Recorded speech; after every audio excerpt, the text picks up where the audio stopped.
Где справедливость и где совесть у наших военачальников?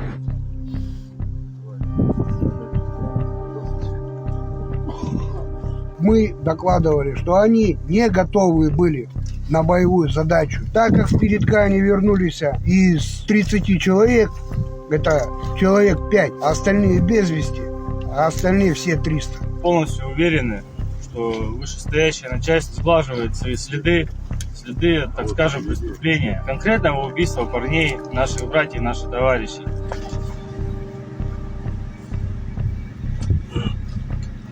У меня ноги перебиты, жопа и спина вся в осколках.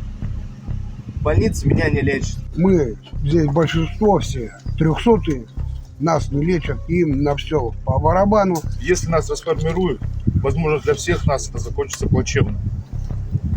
Переводиться мы отсюда не хотим куда-то, потому что мы не знаем. Вот встречались пацаны, которые говорили, что в 104-ке их 30 человек уехало туда переводом отсюда, а в живых осталось 2. Думаю, что есть справедливость, но ее, оказывается, нету.